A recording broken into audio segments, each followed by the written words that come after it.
Bom dia, que bom, que prazer nós estarmos aqui esta manhã para junto podermos meditar na palavra do Senhor. A graça de Deus e a sua misericórdia se renovou mais uma vez esta manhã. Nós estamos vivos. Talvez alguns possam estar doentes, com alguma enfermidade, mas o facto de termos o fôlego da vida é motivo de ainda darmos graças ao nosso Deus. Amigos, vamos orar para nós meditarmos na palavra de Deus. Deus amado, nosso Senhor e Salvador Jesus Cristo, nosso Deus, o Consolador, o Santo Espírito, louvado seja o teu nome pela tua bondade e tua misericórdia. Obrigado, Senhor, por nos dar esta bênção de podermos acordar e aqui viemos para juntos falarmos e meditarmos da tua palavra. Queremos pedir que o teu Espírito nos conduza, nos dê entendimento e ajuda-nos a sermos vigilantes em todo o tempo. Fica conosco, suplicamos e agradecemos tudo pela fé no nome de Jesus. Amém. Prezado amigo, esta manhã o nosso tema, como já está ali, diz radiografia nítida. Ontem nós falamos de decisões e nós abordamos sobre a vida de dois personagens, Martim Lutero e Inácio de Loyola. Estes dois homens que o Espírito Santo os convenceu de buscar a Deus, mas que cada um tomou um caminho diverso para conhecer e buscar a Deus. Martim Lutero buscou a Sagrada Escritura, Inácio de Loyola buscou o misticismo e, como tal, este homem foi o fundador da Ordem dos Jesuítas. E aqui nos diz que no contexto da reforma, Ellen White torna mais visível a atuação de Loyola e dos jesuítas. Veja o que é descrito, e isto não é algo que está se inventando. Qualquer um de nós podemos fazer pesquisas pela internet e ver que ordem é esta, a Ordem dos Jesuítas. Diz que tinha se criado nesse tempo, no período da reforma, a Ordem dos Jesuítas, o mais cruel, sem escrúpulo e poderoso de todos os defensores do papado. Então, o objetivo da Ordem Jesuíta era defender o sistema papal, que era um sistema também cruel. E então criou-se essa ordem com essa característica. Separados de laços terrestres e interesses humanos, insensíveis às exigências das afeições naturais, tendo silenciadas totalmente a razão e a consciência, não conheciam regras nem restrições, além das próprias ordens, e nenhum dever a não ser o de aumentar o seu poder. Este era a forma de trabalhar dos jesuítas e continua sendo até os dias de hoje. Talvez algumas pessoas pensam que eles mudaram as suas atitudes. Não. É só questão de fazer as suas pesquisas e vão ver que os objetivos jesuítas continuam sendo o mesmo. E aqui nos diz que, por outro lado, o Evangelho de Cristo tinha capacitado os crentes para enfrentarem sem desfalecer o perigo e suportar o sofrimento pelo frio, pela fome, trabalhos e pobreza, para desfraldar a bandeira da verdade perante os instrumentos de tortura, da másmora e da fogueira. Cristo nos diz que o seu Evangelho, que a sua palavra, dá-nos poder, dá-nos capacidade. E no período da reforma, o crente, aquele que estava agarrado à verdade, que estava alicerçado na verdade, tinha sido capacitado pelo Evangelho de Cristo a enfrentar todo tipo de tortura que lhes eram causados pela ordem jesuíta, pela perseguição, fogueira. Eles tinham capacidade de enfrentar essas coisas todas, a fome e o frio, porque estavam alicerçados em Cristo. Para combater estas forças, as forças do Evangelho, a força da verdade, daqueles que permaneciam fiéis à verdade, o jesuitismo inspirou seus seguidores com um fanatismo e a opor ao poder da verdade todas as armas do engano.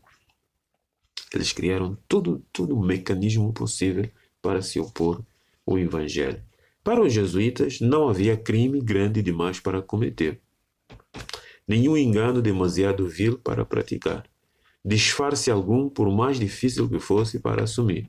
Eles faziam qualquer coisa simplesmente para tentar destruir o Evangelho. Veja como Satanás é tão terrível. Votados tinham votos de pobreza e humildade perpétuas, isto é, eles tinham que se fingir de pobres e humildes. O seu estudado objetivo era conseguir riqueza e poder para se dedicarem à subversão do protestantismo e ao restabelecimento da supremacia papal.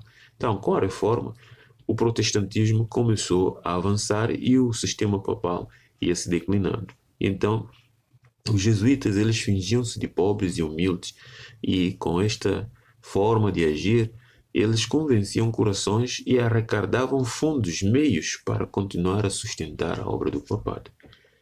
Queridos, continua a descrição dizendo que quando apareciam como membros da sua ordem, ostentavam santidade, visitando prisões e hospitais, cuidando dos doentes e pobres, dizendo que tinham renunciado ao mundo e usavam o nome sagrado de Jesus. Por essa razão que eles são chamados jesuítas. Mas, debaixo desse irrepreensível exterior, que parecia algo que não havia nada com que acusá-los, ocultava-se frequentemente os mais criminosos e mortais propósitos. Era princípio fundamental da ordem dos jesuítas que os fins justificam os meios, e até hoje continua sendo esse princípio fundamental deles. Os fins justificam os meios. Por este código, a mentira, o roubo, o perjúrio, o assassínio não só eram perdoáveis, mas recomendáveis quando serviam o interesse da Igreja, na altura a Igreja Católica Romana. Sob vários disfarces, os jesuítas abriam caminho aos cargos de governo. Eles muitas vezes disfarçavam e conseguiam penetrar nos governos, subindo até cargos de conselheiros de reis, moldando assim a política das nações. E é isto que continua sendo feito até os dias de hoje. Eles alcançam estatutos no governo, estatutos em entidades sociais e moldam todo o sistema para fazer com que seja tudo dirigido para os seus fins, isto é, supremacia papal. Tornavam-se muitas vezes criados para agirem como espias dos seus senhores. Muitas vezes viam como criados. Estabeleciam colégios para os filhos dos príncipes e nobres e escolas para o povo comum. O que acontecia? Os filhos de pais protestantes, firmes na verdade, eram impelidos à observância dos ritos papais porque o que havia mais eram escolas católicas, escolas que os jesuítas criaram, e eles trabalharam nesse sentido. Não é? Dizia alguém, um padre jesuíta, estas palavras: dê-me uma criança para que eu eduque, ela tornará para sempre católico, mesmo crescer. Então é por essa razão que a Igreja Adventista, tendo conhecimento desta verdade, Deus revelou que era necessário nós termos as nossas próprias escolas. Porque as escolas eram o meio pela qual era suplantado a verdade, né, na mente dos filhos dos fiéis protestantes naquela época.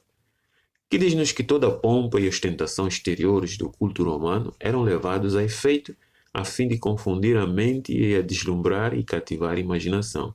Então eles vestiam o culto romano, o culto católico com toda a pompa, e até o dia de hoje nós, quando vamos, ou qualquer um que vai a um culto católico, vê muita pomposidade, muita religiosidade, muita solenidade. E isto tudo confunde a mente das pessoas e faz com que muitos ficam admirados e vão atrás desse sistema, mas não sabem que estão pisando, que estão indo no terreno do inimigo. Queridos, e assim a liberdade pela qual os pais protestantes tinham trabalhado e derramado seu sangue, era traída pelos filhos. Queridos, os jesuítas espalharam rapidamente pela Europa. E onde quer que iam, o que eles faziam? Onde quer que iam, eram seguidos de um reavivar do papado. existiam lugares na Europa que já o sistema papal eram banidos, né? Mas depois que esses homens entravam sorrateiramente no sistema dessas nações, o papado era reavivado novamente.